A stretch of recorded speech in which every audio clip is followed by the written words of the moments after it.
കൊണ്ടുവരണം എന്ന് വിചാരിക്കുന്നുണ്ട്.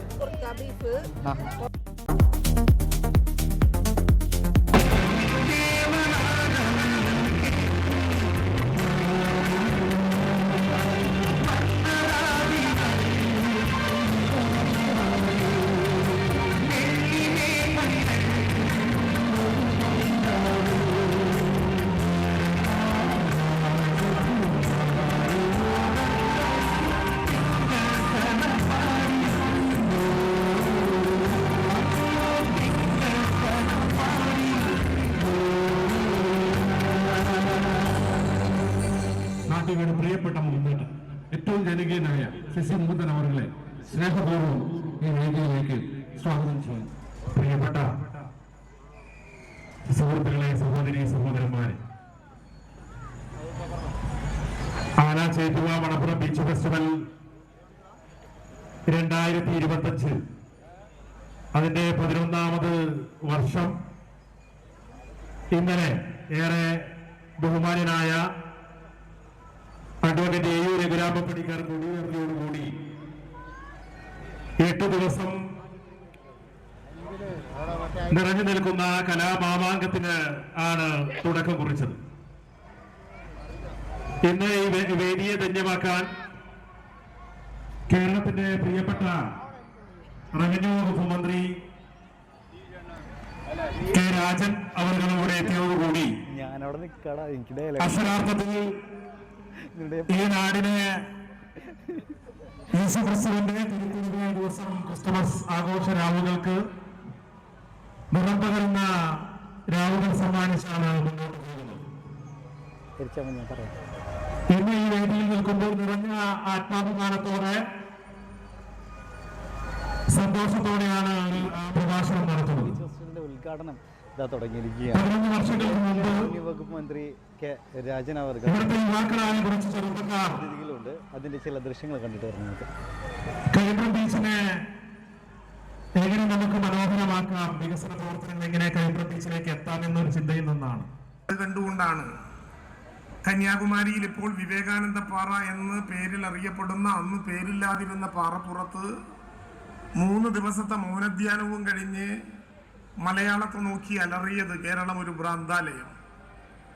ആ ഭ്രാന്താലയത്തിൽ നിന്ന് ദൈവത്തിന്റെ സ്വന്തം നാട്ടിലേക്കുള്ള കേരളത്തിന്റെ പരിവർത്തനം മതനിരപേക്ഷതയിലും ജനാധിപത്യത്തിലും പൊതുവായ മാറ്റത്തിലും ഊന്നി എല്ലാ വിധത്തിലുള്ള മനുഷ്യരെയും കൂട്ടി കേരളം നടത്തിയ ഐതിഹാസികങ്ങളായിട്ടുള്ള മാറ്റങ്ങളുടെയും പ്രവർത്തനങ്ങളുടെയും ഭാഗമായിരുന്നു. അതിന് നമ്മുടെ ഉത്സവങ്ങൾ ഒരുപാട് സംഭാവനകൾ ചെയ്തിട്ടുണ്ട്. നമ്മുടെ കൂട്ടായ്മകൾ ഒരുപാട് നന്മകൾ സമ്മാനിച്ചിട്ടുണ്ട്. കേരളത്തിന് അത് ആഘോഷം ബക്രീദ് ആണെങ്കിലും റംസാൻ ആണെങ്കിലും ഈസ്റ്റർ ആണെങ്കിലും ക്രിസ്മസ് ആണെങ്കിലും വിഷു ആണെങ്കിലും ഓണം ആണെങ്കിലും ഒരേ മനസ്സോടെ എല്ലാ ആഘോഷങ്ങളും മതനിരപേക്ഷമായിട്ടുള്ള മലയാളിയുടെ മഹോത്സവങ്ങളാക്കി മാറ്റുക എന്ന ഏറ്റവും ശ്രദ്ധേയമായ പാരമ്പര്യമാണുള്ളത്. നമ്മുടെ ഉത്സവങ്ങൾ ഏതെങ്കിലും മതചിന്തയുടെയോ രാഷ്ട്രീയ വേർതിരിവുകളുടെയോ വഴിത്താരകളിലേക്ക് കടന്നു പോകാതെ കടപ്പുറത്തു നടക്കുന്ന ഇത്തരം ആഘോഷങ്ങളിൽ പങ്കാളിയാകുന്ന എല്ലാ മനുഷ്യരുടെയും സ്വപ്നങ്ങൾക്ക് നിറപ്പകിട്ടാകാൻ പറ്റുന്ന വിധത്തിൽ നമ്മുടെ ഉത്സവങ്ങൾ മാറുക എന്നുള്ളതാണ് ഏറ്റവും ശരി. അതുതന്നെയാണ് നമ്മുടെ രാഷ്ട്രീയം. കഴിഞ്ഞ ദിവസം എറണാകുളത്തെ ജനറൽ ആശുപത്രിയിൽ ഒരു ശസ്ത്രക്രിയ നടന്നതായി നാം കേട്ടു. ഹൃദയം നിൽക്കുന്നതിന് മുമ്പേ ബ്രെയിൻ ഡെത്ത് സംഭവിച്ച ഒരാളുടെ ഹൃദയം ഇനി തുടിക്കാൻ പോകുന്നത് കേരളീയനല്ലാത്ത, മലയാളിയല്ലാത്ത, ഇന്ത്യക്കാരൻ പോലുമല്ലാത്ത ഒരു നേപ്പാളി സ്വദേശിയുടെ ശരീരത്തിലാണ് എന്ന് കേൾക്കും വിധത്തിൽ ഹൃദയങ്ങൾ കൈമാറാൻ പോകും മലയാളിക്ക് ഏതെങ്കിലും വിധത്തിലുള്ള സങ്കുചിതവാദത്തിന്റെ മേലങ്കിയില്ലാത്ത വിധത്തിൽ മുന്നോട്ട് കൊണ്ടുപോകാൻ പറ്റുന്ന ഒരു നാട് പിന്നെന്തിനാണ് ഈ നിറപ്പകിട്ടാർന്ന ആഘോഷങ്ങളെ ആയുധങ്ങളെടുത്ത് ആക്രമിക്കുന്ന വിധത്തിലുള്ള വില കുറഞ്ഞ ഒരവസരത്തിന് അവസരം ഒരുക്കുന്നത് എന്ന ചിന്തയായിരിക്കണം.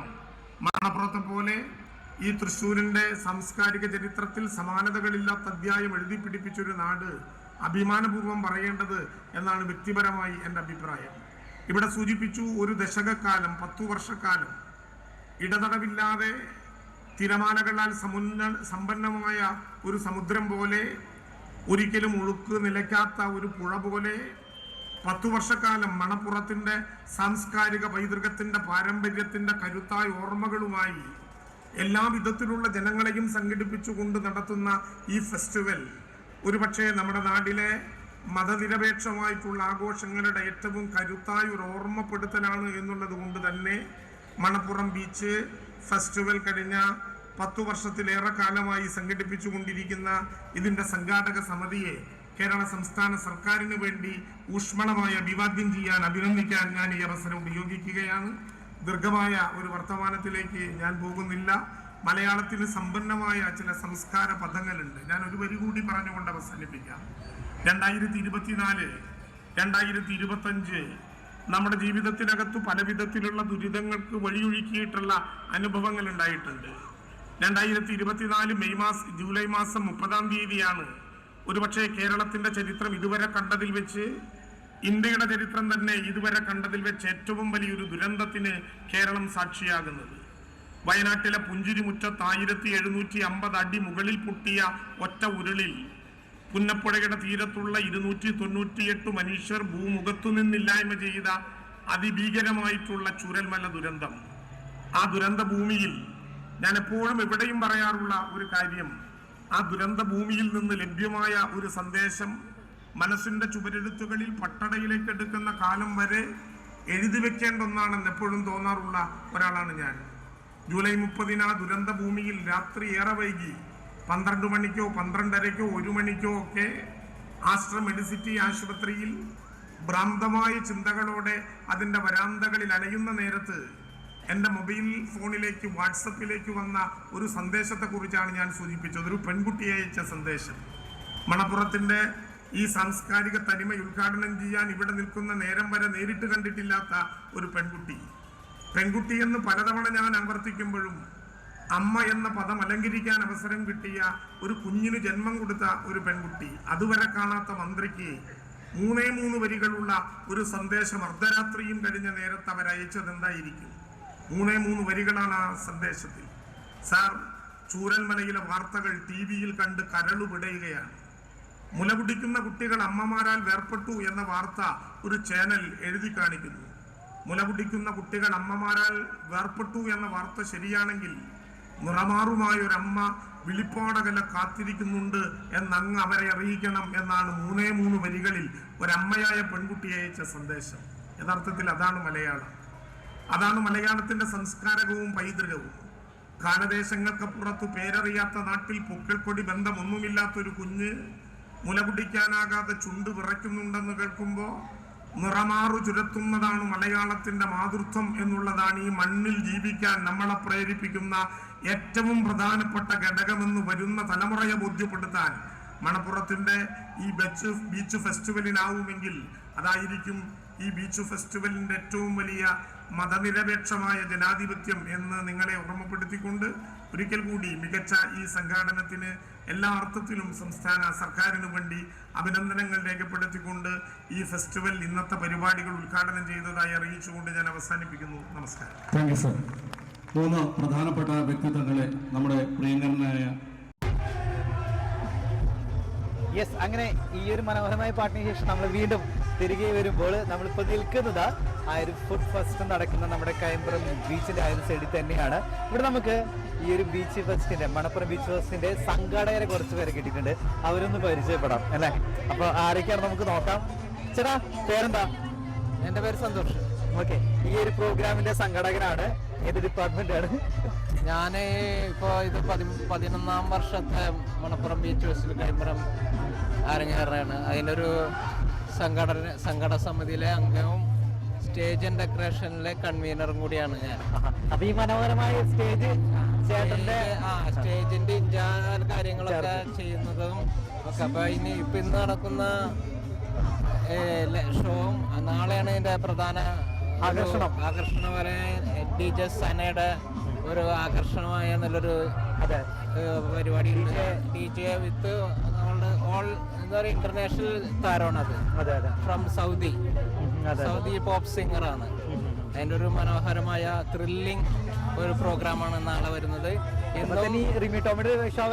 അത് കഴിഞ്ഞാലാണ് ഏറ്റവും വലിയ ഷോ ഡിസംബർ 30-ാം തീയതി ഇവിടെ അരങ്ങേറുന്നത്. ആദ്യമായി ചരിത്രത്തിൽ എനിക്ക് തോന്നുന്നത് ഒരു ബീച്ച് ഫെസ്റ്റിവലിലൊന്നും അങ്ങനെ വന്ന് പാടിയിട്ടില്ലാന്ന് തോന്നുന്നു. പക്ഷെ വളരെയധികം ക്രൗഡ് അട്രാക്റ്റഡ് ഒരു വെൽ സെറ്റപ്പ് പ്രോഗ്രാമാണ് ഇപ്പോൾ ഇനി ഡിസംബർ 31 ഞങ്ങൾ സംഘടിപ്പിച്ചിട്ടുള്ളത്. അപ്പോൾ വളരെ ഒരു ഹ്യൂജ് ക്രൗഡാണ് ഇവിടെ ഞങ്ങൾ പ്രതീക്ഷിക്കുന്നത്. ഏകദേശം അത് കഴിഞ്ഞാൽ 31-ാം തീയതി DJ നൈറ്റും ബാൻഡും പിന്നെ പാപ്പായനെ കത്തിച്ചുകൊണ്ടുള്ള 2-3 ലക്ഷം പേര് അണിനിരക്കുന്ന വലിയ ക്രൗഡഡ് പ്രോഗ്രാമാണ്. ഈ കമ്മിറ്റിയുടെ സ്റ്റാർട്ടിങ് മുതലേ അതെ അതെ, ഇത് 11-ാം വർഷമാണെങ്കിൽ ഞാൻ വിദേശത്തൊക്കെ ആയിരുന്നു. അത് കഴിഞ്ഞ് തിരിച്ചു വന്നിട്ട് നമ്മുടെ നാട്ടിന്റെ ആഘോഷമുണ്ടല്ലോ, എന്റെ കൂട്ടത്തിൽ പങ്കെടുത്ത് ഞാനിപ്പോ ഒരു 4-ാമത്തെ വർഷമാണ് എന്റെ കൂടെ സംഘടനയുടെ ഭാഗമായി പ്രവർത്തിക്കുന്നത്. പക്ഷെ അതിനു മുന്നൊക്കെ ഭയങ്കര സപ്പോർട്ട് ഉണ്ടായിരുന്നു. അതിനു മുമ്പേ നമ്മുടെ നാടിന്റെ ഒരു ആഘോഷമായിട്ട് ഇത് ഏകദേശം ഇതിപ്പോ ഈ നാട്ടിലെ ഉത്സവ ആഘോഷമായിട്ട് ഇവിടെ ഉള്ളവരൊക്കെ എടുക്കുന്നുണ്ട്. അതായത് ഗൾഫിൽ നിന്നൊക്കെ ഈ സെലക്ട് ചെയ്ത് ഈ നാൾക്ക് നാട്ടിലേക്ക് വരുന്ന ഒരു പ്രവണതയൊക്കെ നമ്മുടെ നാട്ടുകാർ കാണുന്നുണ്ട്. പിന്നെ ഏറ്റവും കൂടുതൽ കേരളത്തിലെ പല മേഖലയിൽ നിന്നും ഒരുപാട് ആളുകൾ ഫാമിലി ആയിട്ടും കുട്ടികളൊക്കെ ആയിട്ട് ഇവിടെ എത്തിക്കൊണ്ടിരിക്കുകയാണ് ഈ സമയത്ത്. തീർച്ചയായും. കാരണം കഴിഞ്ഞ പ്രാവശ്യം തന്നെ കോഴിക്കോടും മലപ്പുറത്തു നിന്നൊക്കെ കുറെ പേര് വന്നിട്ട് ഞങ്ങൾ ഇനിയും ഞങ്ങൾ വരും എന്ന് ഞങ്ങളോട് പറഞ്ഞിട്ട്, കാരണം അത്രയും ഫ്രീ ആയിട്ട് രാത്രി 12 മണി കഴിഞ്ഞിട്ടും ആഘോഷിക്കുന്ന ഏക ബീച്ചാണ്. കാരണം എല്ലായിടത്തും ഈ നിയമത്തിന്റെ രജിസ്ട്രേഷന്റെ അണ്ടറിൽ പ്രവർത്തിക്കുമ്പോൾ ഒരു 10 മണിക്ക് ശേഷം ആർക്കും അങ്ങനെ പുറത്തിറങ്ങാൻ പറ്റില്ല. പക്ഷെ ഇവിടെ അതല്ല. ഇവിടെ കൊച്ചി കഴിഞ്ഞാൽ പിന്നെ 12 മണിക്ക് ശേഷം ആഘോഷിക്കാൻ പറ്റുന്ന ഒരു ബീച്ച് എന്ന നിലയിൽ വിവിധ സ്റ്റേറ്റുകളിൽ നിന്നും ഈ തൃശ്ശൂരിന്റെ ഈ മണൽ തീരത്തേക്ക്, കൈമ്പ്രത്തിന്റെ മണൽ തീരത്തേക്ക് ആഘോഷിക്കാനായിട്ട് വരുന്നുണ്ട്. വളരെയധികം എൻജോയ് ചെയ്ത് ഇവിടെ നിന്ന് ഒരുപാട് അന്വേഷണ സംഭവങ്ങളൊന്നും ഇല്ലാതെ വളരെ സമാധാനപരമായിട്ട് നടത്തിപ്പോരുന്ന, വളരെ ആൾക്കാർക്ക് എൻജോയ് ചെയ്യുന്ന ഒരു തണുപ്പിന്റെ കാലാവസ്ഥയിൽ വളരെ തണുത്തേറിയ വിശാലമായിട്ടുള്ള ബീച്ചും ഡിസംബറിന്റെ തണുപ്പണിഞ്ഞ മഞ്ഞണിഞ്ഞ ഈ പ്രദേശമായി ഈ ന്യൂ ഇയർ ആഘോഷിക്കാൻ പറ്റുന്ന മനോഹരമായ ഒരു തീരം, ഒരു ഫെസ്റ്റിവൽ ആണ് ഇവിടെ അരങ്ങേറുന്നത്. ശരിക്കും പാപ്പാനിനെ ഫയർ ഷോ തുടങ്ങിയത് ഇപ്പോൾ കുറച്ച് വർഷങ്ങളല്ലേ ആയിട്ടുള്ളൂ. അതല്ല, ഇത് തുടങ്ങിയപ്പോ തന്നെ ഏകദേശം പാപ്പായാണ് ഇതിന് മെയിൻ ആയിട്ട് അട്രാക്റ്റഡ് ആയിട്ടുള്ള പരിപാടി. അപ്പൊ ഇത് പാപ്പായി ഇപ്പൊ ഞാൻ 4 വർഷമായി, 4 വർഷം ഉണ്ടായിട്ടുണ്ട് പാപ്പായിന്റെ. അതിന് മുമ്പ് പാപ്പായി ഇതിന്റെ ഒരു ആകർഷണ ശക്തി വലയമാണ്. അതിന്റെ ഉള്ളിൽപ്പെട്ട് വളരെയധികം ജനങ്ങൾ പങ്കെടുക്കുന്ന ഒരു വലിയൊരു ആഘോഷം തൃശ്ശൂർ തീരപ്രദേശത്ത്. ഇപ്പൊ നമ്മുടെ ഈ മണ്ഡലത്തിൽ തന്നെ കൈമ്പ്രം ബീച്ച്, ഇവിടുത്തെ ബീച്ച് ഫെസ്റ്റിവൽ, അത് മണ്ഡലത്തിലെ ബീച്ചായിട്ട് ഈ ഫെസ്റ്റിവൽ നടത്തിയത് കൊണ്ടുകൂടി അത് അംഗീകരിക്കപ്പെട്ട് നമ്മുടെ MLA അതിൽ പ്രഖ്യാപിക്കുകയും ചെയ്തിട്ടുണ്ട്. പിന്നെ അടുത്തതായിട്ട് ഈ ബീച്ചിനെ ടൂറിസം വകുപ്പ് ഏറ്റെടുക്കും എന്നുള്ള വാർത്തയും കൂടി ഗവൺമെന്റ് ഭാഗത്തുനിന്ന് വന്നിട്ടുണ്ട്. റവന്യൂ മന്ത്രി വന്നിട്ടുണ്ട്. അതേപോലെ അതിനുള്ള വർക്കുകളൊക്കെ നടന്നുകൊണ്ടിരിക്കുന്നുണ്ട്. നല്ല രീതിയിൽ വികസനം ഉണ്ട്. പാർക്കിനോടൊപ്പം തന്നെ ചേർന്നിട്ട് ജിമ്മുണ്ട്. അങ്ങനെയുള്ള കാര്യങ്ങൾ ചെയ്യുന്നു. ഗവൺമെന്റിന്റെ ഒരു കണ്ണോട്ടം ഏറ്റിട്ടുണ്ട് ഈ ബീച്ച് ഫെസ്റ്റിവലില്. അപ്പൊ ഉടനെ തന്നെ ഇതൊരു വെൽ സ്പോൺസർ ഗവൺമെന്റ് സ്പോൺസർ ചെയ്യുന്ന ഒരു പരിപാടിയിലേക്കും നീങ്ങാൻ ഞങ്ങൾ പ്രത്യാശിക്കുന്നു. അതിനുള്ള വഴികളൊക്കെ തുടർന്ന് പോയിക്കൊണ്ടിരിക്കുന്നു.